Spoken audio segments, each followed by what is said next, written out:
So that's basically the contrasting states of being present versus being in a reactive pattern. Now, a question on that. So say someone is present in the moment and they're curious about what is actually happening here truthfully, as opposed to what they think might happen from their past experience. So now they're in this moment of being in a free state, and suppose they feel an immense amount of pain, emotional pain, that they've always tried to shut down or react to before or defend themselves against. How can you step them through allowing this pain or joy to come up and be in the moment?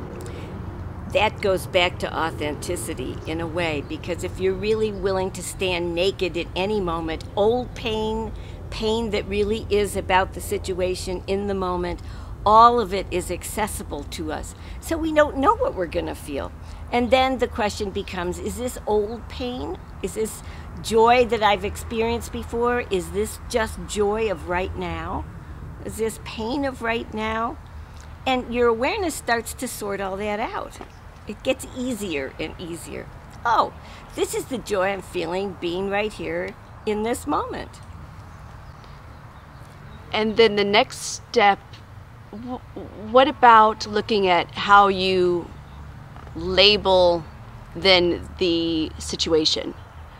How do you find that people then try to conceptualize what just happened to them or analyze it? What would happen next typically that you might see? That is an excellent question, because typically when we have these insights with our awareness, we start to the mind starts to classify it. Oh, every time I'm angry, it's pattern. Well, no, wrong. You have to stand fresh and new in every moment, because the ego mind tends to hijack everything we experience in free awareness and make a concept or an idea or a rule about it. So every time I'm angry doesn't mean that I'm in pattern. I have to feel into that anger every time I'm angry. What is this anger? I have to ask myself every single time, fresh and new, as if I've never been angry in my whole life. It's the only way to discern. And once again, in this work, we have to trust everyone's awareness to sort things out. There aren't any teachers in this work. It's peer process. So I would be asking the angry person, does this feel old to you? Or does this feel like it was appropriate for the situation?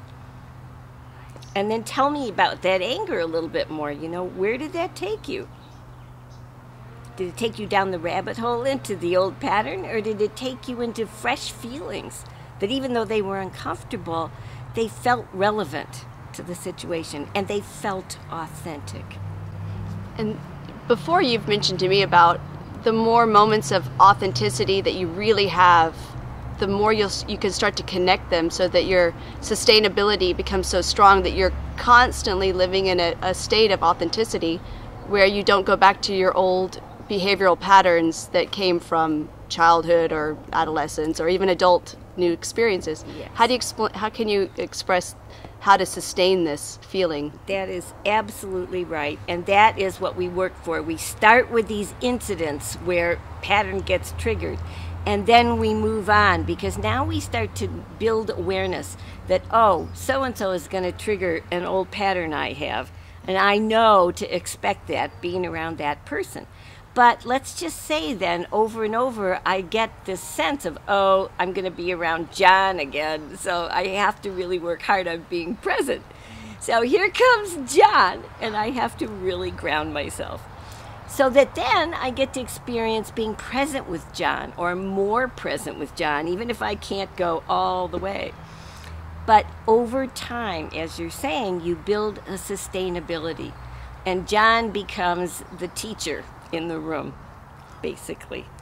So that every time that I'm around John and I can be relaxed and present and open to whatever is there to be experienced, that I know that I have some sustainable presence, because John always gets me. Now, speaking of our friend John, what happens if they choose to not adapt to this present moment that is before them. You know, now that their friend is reacting to them in a whole new, fresh way, that must throw John off a little bit. It throws John off big time, and it's really work for John to stay in John's part of the old interactive pattern now, because there's nobody on the other end to play it out with. So poor John, either he now is at a choice point himself. He's got to be present in the moment, because that's where the connection is going to be. We're not going to be connecting, so to speak, through the old pattern. And that's not really connecting anyway. It just feels mechanical. We're just each going through our old patterned roles, and we all know where this is going to end up. But if John is willing to move into the connection in the moment, we get to start fresh and new with one another. I may not like John any more than I ever liked John, but I experience him differently. I just don't experience him in reaction any longer. I think everybody has a John in their life.